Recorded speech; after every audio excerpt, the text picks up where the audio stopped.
Bien, chers amis, camarades, frères et sœurs, peuple de Côte d'Ivoire, je suis Herman le Patriote et j'aimerais encore une fois de plus, continuer mes analyses politiques, mes décryptages politiques, mes points de vue politiques, apporter ma pierre à l'édification, ou à l'édifice, pardon, ma pierre à l'édifice pour que soit instaurée la paix, la démocratie réelle en Côte d'Ivoire parce que malheureusement, la Côte d'Ivoire est prise en otage. La Côte d'Ivoire, depuis avril, le 11 avril 2011, la Côte d'Ivoire est prise en otage. Il n'y a pas de démocratie dans ce pays.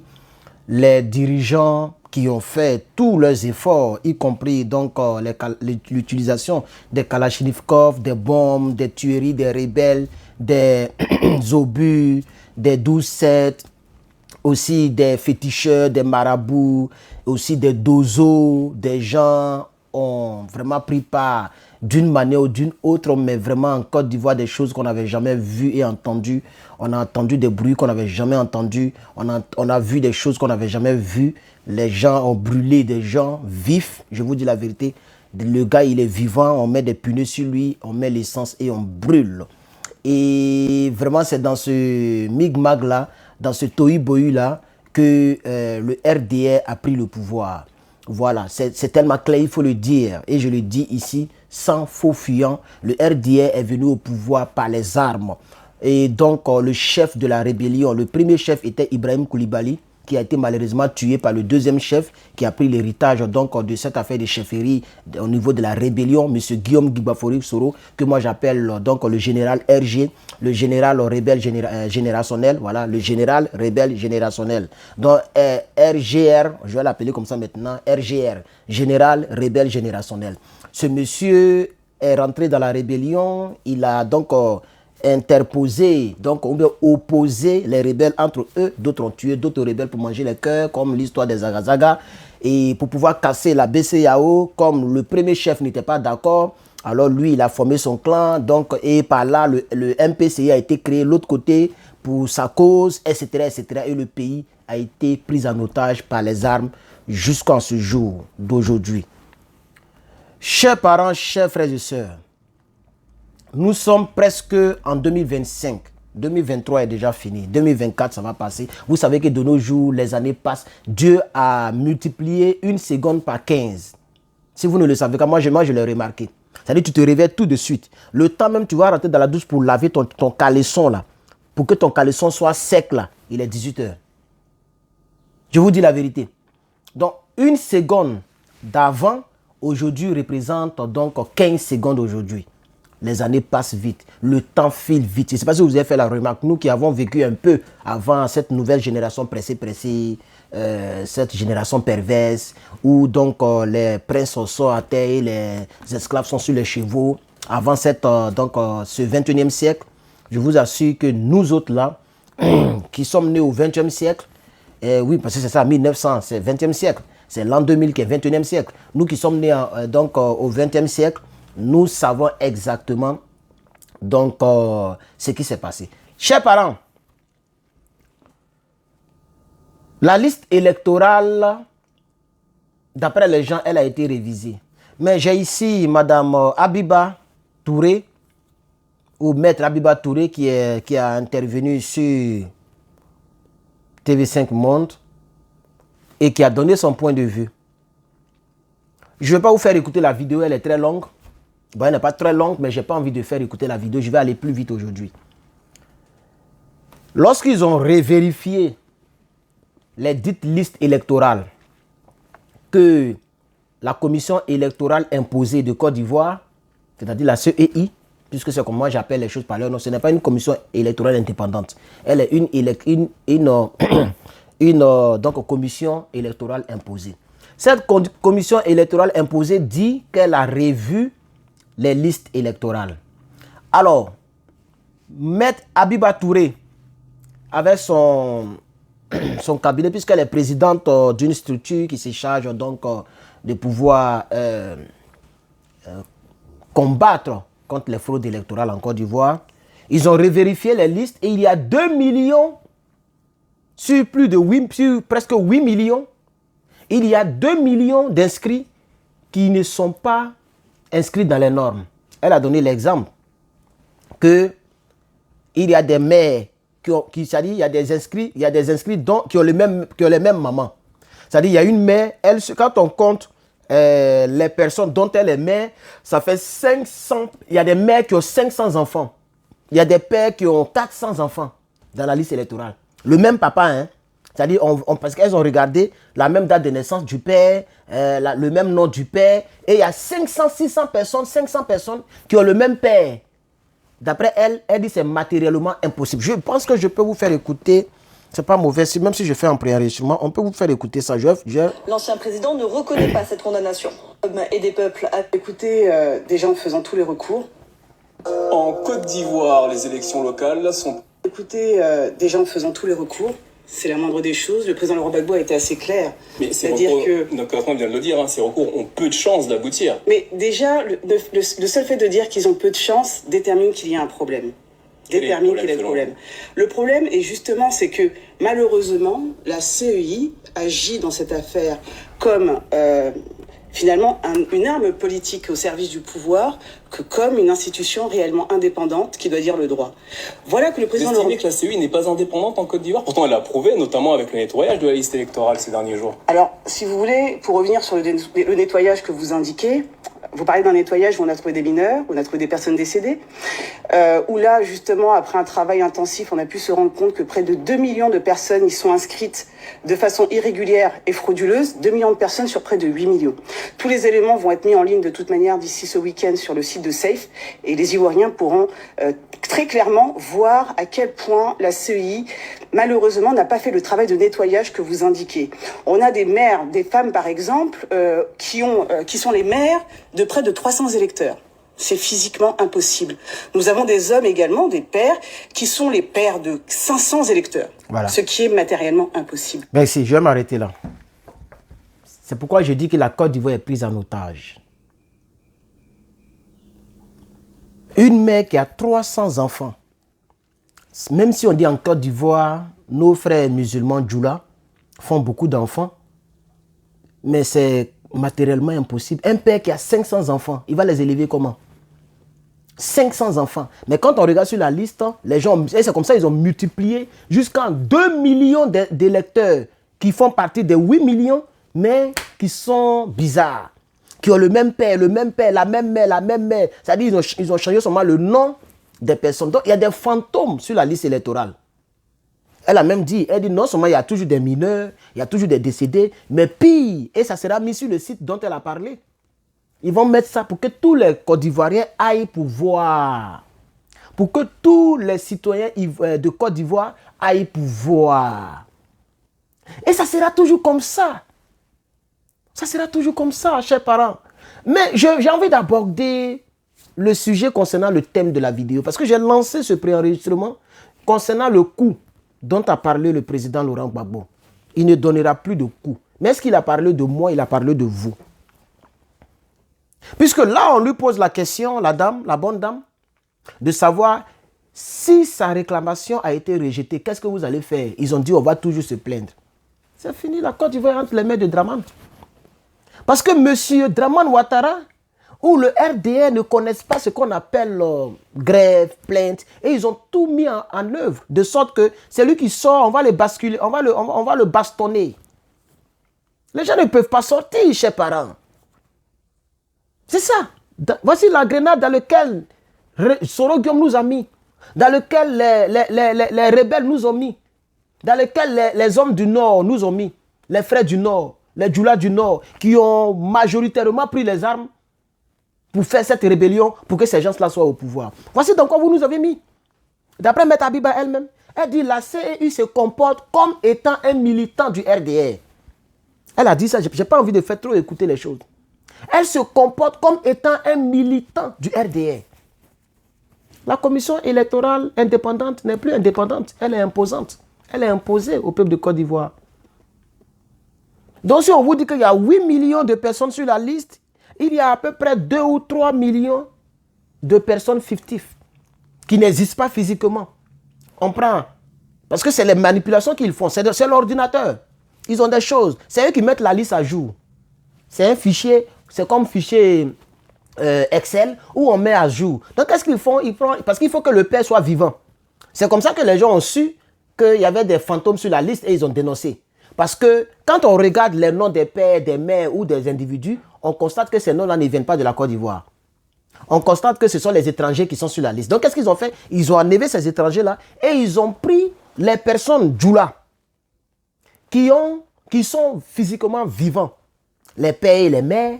Et ils ont fait un mix, c'est-à-dire on prend le nom du père. C'est-à-dire moi, Herman, on me prend et on me donne 500 personnes. C'est-à-dire j'ai accouché 500 enfants.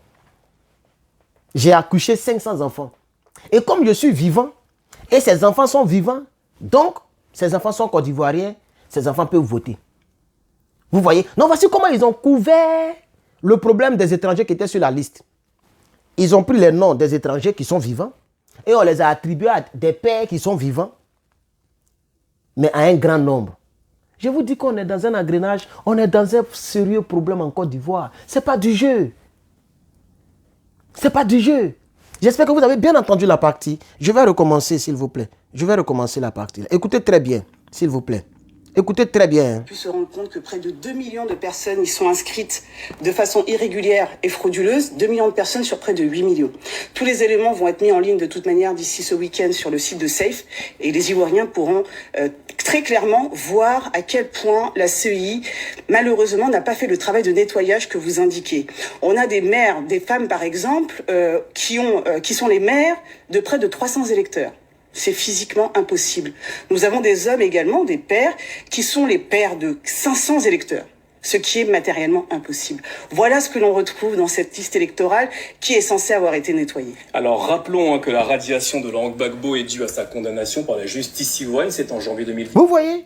Voilà ce qu'on retrouve encore sur la liste électorale qui, selon eux, a été nettoyée. Donc Kouibia n'est pas prêt. Kouibia était à l'hôtel du Golfe. Est-ce que vous le savez même? Parce que je vois les gens qui parlent. Oh, il y a même des gens qui m'ont... C'est parce que j'ai reçu des mails. Les gens m'envoient beaucoup de mails puisqu'ils n'ont pas mes coordonnées. Beaucoup n'ont pas mes coordonnées. Je veux dire mes numéros, et je n'ai même pas WhatsApp. Et je le fais sciemment. Tu vois, non? Toi, Kafri, là. C'est comme ça qu'on m'appelle. Hein? Toi, Kafri, là. Tu vois, non? Petit Dida maudit là, c'est comme ça que les gens m'écrivent. Ça dit, c'est les Niagboro qui m'écrivent maintenant. Gbagbo dit qu'il ne fait pas coup. Vous êtes toujours prêts pour faire la guerre. Vous êtes toujours prêts pour envoyer les gens dans les rues. Si vous les envoyez là, on va les soroko encore. J'ai tous les mails là, j'ai gardé ça. Bien. Je garde. Un jour, ça va sortir. Quand le président Laurent Gbagbo dit qu'il ne fait pas de coup, il n'a pas parlé de moi, Herman. Parce que si vous pensez qu'on va rester dans une politique comme ça, mais c'est fini. Je vous dis que le pays sera... Moi, je suis bien ici. Oh. Moi, je ne regrette rien. Dieu m'a mis ici. Je n'ai même pas envie de... Si je veux sortir du pays, je peux aller dans tous les pays africains et puis ne pas aller en Côte d'Ivoire. Voilà. Moi, je m'en fous.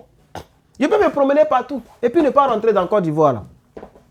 Parce que je ne pense pas que je serai... Même si demain je rentre là-bas, que Dramane est là et que rien ne m'arrive, je ne serai toujours pas content. Donc pourquoi rentrer dans un pays où tu n'es pas content de rentrer? Vous voyez? Et moi je suis calé ici. Hein. Ils sont en train de faire les bêtises là pour essayer de nous intimider, mais je parle. C'est eux qui ont fait que maintenant toutes mes vidéos sont dirigées vers le RDR. Sinon moi c'était les Blé Goudé et les Soro Guillaume.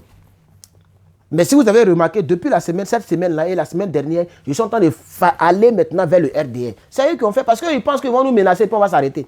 En temps, je ne parlais même pas du RDR, je parlais un ton, mais je ne parlais pas trop du RDR. Mais maintenant, on va attaquer le parti au pouvoir. On attaquera le parti au pouvoir. Si vous ne voulez pas que les gens fassent des vidéos, si vous ne voulez pas qu'on vous attaque, mais quittez le pouvoir, c'est tout. Vous embrouillez les gens. Vous n'êtes pas Dieu, on va vous attaquer. En tout cas, moi, je ferai toujours des vidéos contre le RDR. Et personne ne peut m'empêcher de faire des vidéos contre le RDR. Je dis bien, personne ne peut m'empêcher de faire des vidéos contre le RDR. Donc, chers parents côte d'Ivoiriens, peuple de Côte d'Ivoire, chers patriotes, voici la lecture de notre pays et ça fait pitié. Ça fait pitié. Voilà dans quoi nous sommes aujourd'hui. Plus de 2 millions de personnes sont inscrites sur la liste électorale de manière frauduleuse.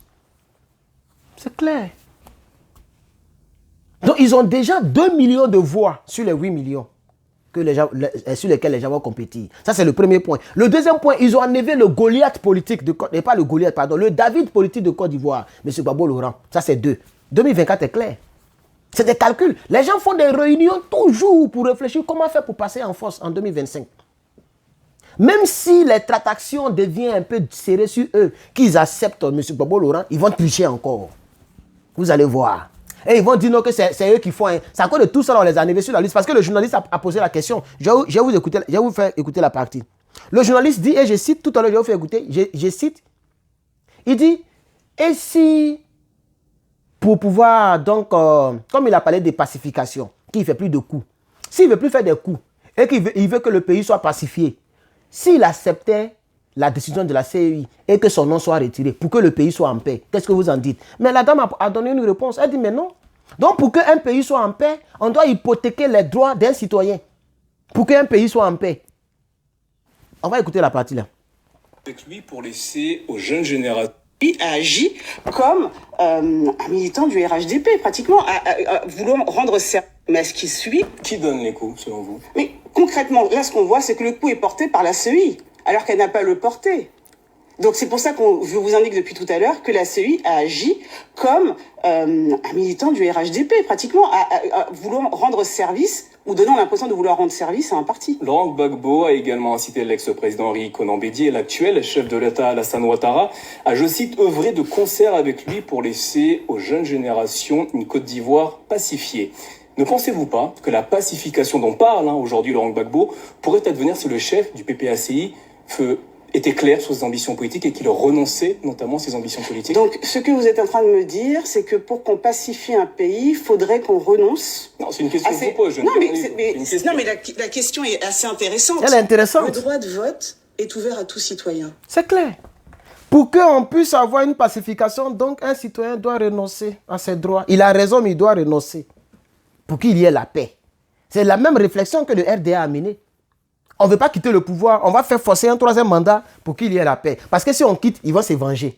Donc, je ne quitte pas le pouvoir. Oh, ça n'a rien de juridique, ça n'a rien de constitutionnel. La Constitution dit 2 mandats par individu. Lui, il dit, je vais faire un 3e mandat parce que si je quitte, les gens vont faire palabre. Si je quitte, le pays ne sera pas en paix. Si je quitte, les Gauls vont se venger. Les Kafris vont se venger. Les nordistes, les sudistes vont se venger contre les nordistes qui ont fait la rébellion. Donc, vous savez qu'il y a quelque chose que vous avez fait dont on doit se venger. Parce qu'on ne parle pas de vengeance s'il n'y a pas eu une action précédente. Ça veut dire que vous reconnaissez que vous avez fait la rébellion. Vous reconnaissez que vous avez fait du tort au peuple de Côte d'Ivoire. La preuve, Gbagbo Laurent est venu, il dit je ne fais plus de coups. Ça veut dire qu'il peut faire des coups, mais il a décidé de ne plus faire des coups. Moi, je pense que nous devons nous battre. Nous devons nous battre. Vous qui êtes en Côte d'Ivoire, là, regardez le Sénégal, il faut se battre, chers parents, même si on est entre les mains. Même si les gens sont ancrés dans le pays, ils portent aujourd'hui nos noms. Quand tu vas sur les réseaux sociaux, tu vas voir les coucougnons qui insultent les pro-Gbagbo. Tu vas voir maintenant que c'est ce qu'ils font. Ils changent maintenant leur propre nom. Vous voyez, et ces gens, ça n'ont même pas honte. Pour exister, vous prenez la nationalité des gens. Vous prenez même le nom des gens. Vous apprenez les bêtés. Vous voyez, non? Vous voulez prendre notre place. Mais si c'est comme ça, là, venez prendre la Côte d'Ivoire et donnez-nous vos pays, là. C'est-à-dire, donnez-nous la Guinée, donnez-nous le Mali, donnez-nous le Burkina Faso, et puis venez prendre, on va pas dire c'est dispatcher dans vos pays, et vous, les 3 pays, là, venez remplir dans nos pays, là. C'est mieux. Parce que vous ne voulez pas nous laisser en paix. Dans quel pays on ne peut pas dire que quelqu'un est étranger? Mais il y a des étrangers en Côte d'Ivoire. Pourquoi vous ne voulez pas qu'on le dise? Et vous menez de nos choses politiques. Vous prenez les armes pour nous tuer. Moi, le message que je lance dans cette vidéo, je vais dire ici. Et on me dit, Ladin Ngrechif a fait une vidéo, il m'a attaqué plus de 2 heures. Hier, j'ai vu ça. Je ne suis même pas allé sur sa page pour voir de quoi il parle. Je ne vais même pas aller écouter ce qu'il va dire. Il m'attaque maintenant parce que je n'attaque plus trop les Soro et les Blé Goudé. Et que maintenant, je suis maintenant sur le RDR. C'est pourquoi il m'attaque maintenant. Et c'est pourquoi Sonaki Sonak, avec sa tête importante là, c'est qu'il porte 2 paires de lunettes là, lunettes là, cette dame-là, elle a arrêté de faire des vidéos contre moi. Elle avait même eu honte. Elle a supprimé les vidéos qu'elle a faites contre moi. Etc. etc. Voilà. Parce que maintenant, j'attaque le RDS. Je le fais et je vais le faire. Parce qu'il faut que les gens sachent que je peux parler dans tous les domaines où je veux. J'ai décidé de faire justice à mes frères de combat, mes frères de lutte qui sont tombés. C'est-à-dire les jeunes patriotes. C'est pourquoi j'attaque Sorogium et j'attaque Blé Goudé. Mais ça ne veut pas dire que je ne vois pas ce que le RDS fait. Ou même je ne peux pas parler sur le RDS. Je parlerai. Même si vous venez actuellement, même si vous venez, je vous ai rempli devant ma porte là, je vais parler. Quelles que soient les menaces que vous allez envoyer, moi je parlerai. C'est de ça qu'il s'agit. Voilà. Parce qu'un parti politique mérite le critique. On doit vous critiquer. Vous avez pris le pouvoir, non? Vous vous êtes battu, vous avez tué des gens pour prendre le pouvoir. Quand on est au pouvoir, on doit accepter les critiques. C'est de ça qu'il s'agit. Donc arrêtez de fatiguer le vieux Yao, comment il s'appelle même? Le vieux a une petite tête de bille là. Comment il s'appelle là? Procureur Adou, voilà, Adou. Vous fatiguez procureur Adou. On m'a dit que souvent même procureur Adou n'est pas content. Je vous dis que les gens nous contactent. On m'a dit que, vraiment, voilà quelque chose qu'on a appris d'une source donc proche de procureur Adou. Lui-même, souvent, il y a certaines choses, il n'est plus content, il n'est plus à l'aise. Peut-être qu'il veut chercher à démissionner. Mais si tu démissionnes, ils vont te fioler. Tu t'es mis dans un problème, hein, tu ne sais pas. Parce que si tu démissionnes là, ils vont savoir qu'il y a quelque chose qui ne va pas. Donc, tu es obligé de ne pas démissionner.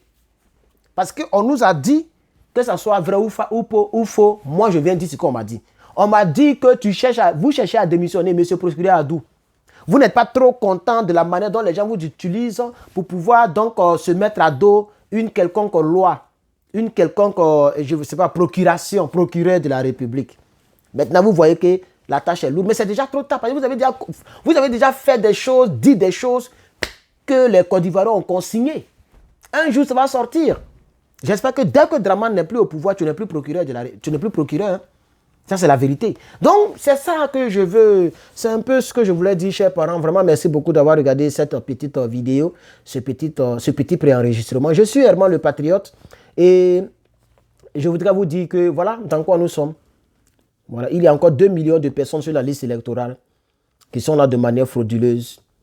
Des parents qui ont 300 enfants, des mamans qui ont 500 enfants. La même mère, elle se retrouve sur plusieurs cas de personnes. Et il y a 2 millions de fantômes qui sont là. Et ces fantômes-là vont voter, vous allez voir.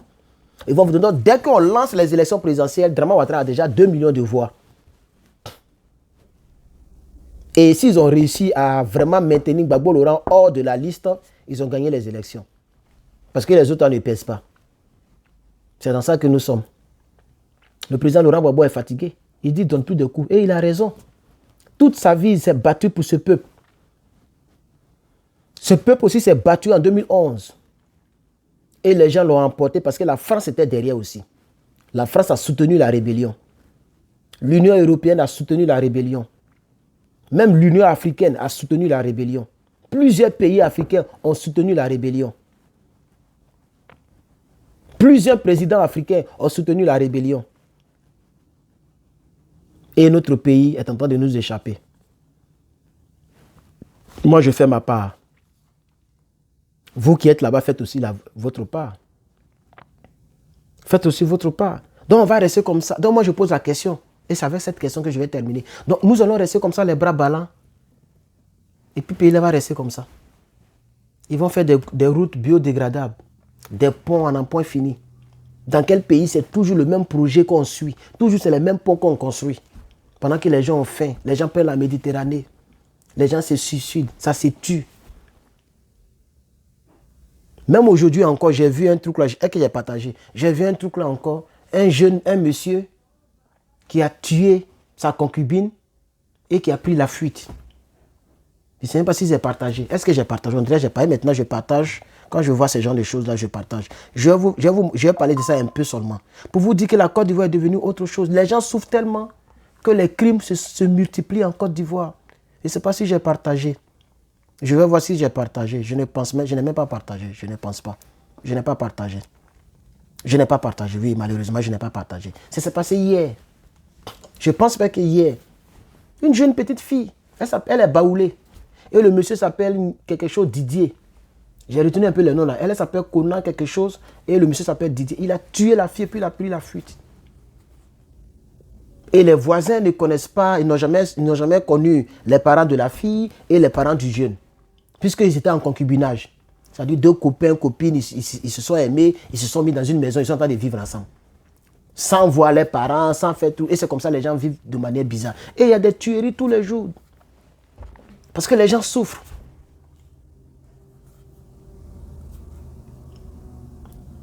Chers parents,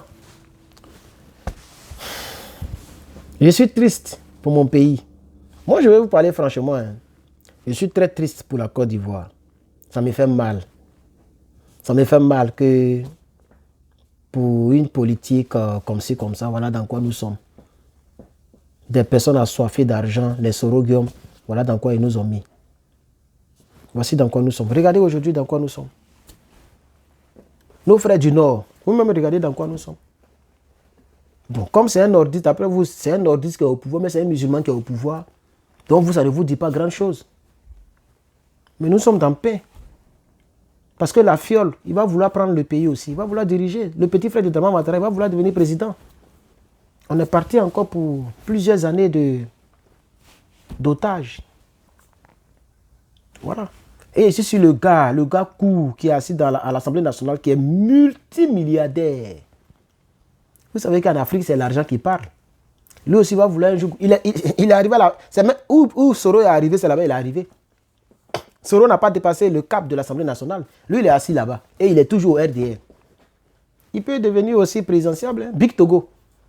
Et demain, on dit président de la République de Côte d'Ivoire, Adama Big Togo. Et c'est parti. Comme ça, nous autres, on aura déjà les cheveux blancs. C'est ça qui me fait mal. Parce qu'on n'a pas su être ferme sur certains points, sur certaines choses. On n'a pas su être ferme sur certaines choses. On n'a pas su être ferme sur certaines choses. Et le peuple s'est battu. Moi, je ne dirais pas le contraire. Le peuple s'est battu. Blé Goudé a dirigé les gens. Les gens se sont battus. Mais aujourd'hui, Blé Goudé lui-même, il est où? Il est perdu. Simone Gbagba, elle est perdue.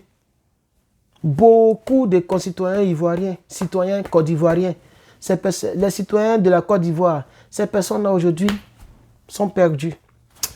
C'est bon. Je voulais juste...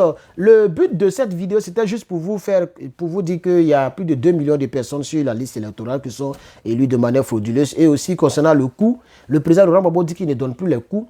Voilà. Mais est-ce qu'il a dit que nous, on ne doit pas se battre? On ne doit pas donner des coups. On doit se battre. On doit donner des coups. Sinon, si on veut rester dans ça, là, non, je ne donne plus de coups. Non, c'est rentré, sorti ici. C'est fini. Et moi, je donne raison au président Laurent Gbagbo. Il ne va pas quand même se battre jusqu'à sa mort. Et il continue de se battre. Mais maintenant, il se bat maintenant pour son nom. Question. Puisque lui-même, il a dit. Voilà. Il ne se bat même pas pour dire non qu'il va prendre pouvoir. Lui, c'est pour son nom. Parce que s'il accepte son retrait de la liste électorale, c'est qu'il a accepté ce pourquoi ils l'ont retiré de la liste électorale. C'est pour ça qu'il se bat. Donc, il ne veut pas accepter le fait qu'on le retire. Parce que s'il accepte le retrait, c'est qu'il accepte la cause du retrait. Or, il n'est pas d'accord pour la cause du retrait. C'est pourquoi il se bat. Parce qu'il ne veut pas que l'histoire retienne que Gbagbo Laurent n'a pas été capable d'être donc éligible ou présidentiable parce qu'il avait un nom sale. Puisque c'est ce que ça veut dire. C'est pourquoi il a dit que je me suis battu pour que mon casier de judiciaire soit propre. Donc il ne veut pas laisser un nom propre. Donc il veut se battre pour son nom. C'est tout. Sinon, politique là, si le peuple de Côte d'Ivoire ne veut pas se réveiller, c'est fini, ça va rester comme ça. Lui, il a fait tout ce qu'il pouvait faire. Hein. Il a amnistié les rebelles. Il a donné des grosses maisons aux rebelles. Il a accepté les grades des rebelles. Il est parti faire Accra 2, Makoussi, Tan, il a signé des papiers qu'on ne pouvait même pas signer. Il a fait tout son possible, tout ce qu'il pouvait faire. Il a fait tout ce qu'il pouvait faire. Qu'est-ce qu'il peut faire maintenant? La gendarmerie est entre les mains de Dramane Ouattara. La police est entre les mains de Dramane Ouattara. L'armée est entre les mains de Dramane Ouattara. La justice est entre les mains de Dramane Ouattara. Tous les postes stratégiques sont entre les mains. Vous voulez qu'on fasse quoi? Donc moi, je ne condamne pas, je n'accuse pas le président Laurent Gbagbo. Il a fait tout ce qu'il pouvait faire. C'est au peuple de Côte d'Ivoire de se lever. Arrêtez de courber vos petites filles là pour les grains et puis vous êtes satisfaits. Vous mangez vos porcs au four, vous êtes satisfaits. Vous regardez les buzz de Apuchou, vous pensez que la vie s'arrête là. Mais la vie après nous, nos générations, quelle Côte d'Ivoire on va leur léguer? Une Côte d'Ivoire qui sera toujours dirigée par les étrangers. Moi, c'est pour ça que je me bats. Et comme j'ai encore la force, je me bats. Et comme je n'ai pas une armée, je ne suis pas un rebelle, je ne vis pas en Côte d'Ivoire, je ne peux pas me lever pour aller en Côte d'Ivoire là-bas pour faire du mal à quelqu'un.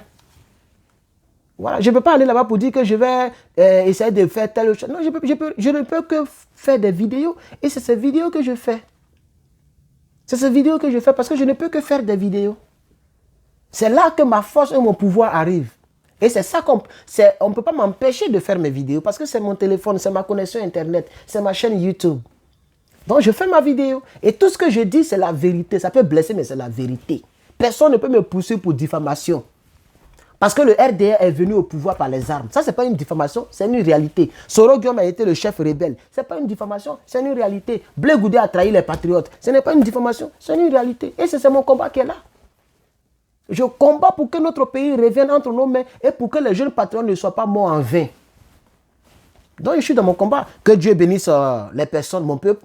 Mon peuple, je vous salue. Je salue toutes les personnes qui mettent les pouces bleus, toutes les personnes qui nous soutiennent, toutes les personnes qui sont abonnées, toutes les personnes qui commentent. Que Dieu vous bénisse. À bientôt pour la suite du débat et pour la suite donc du combat. Je vous remercie.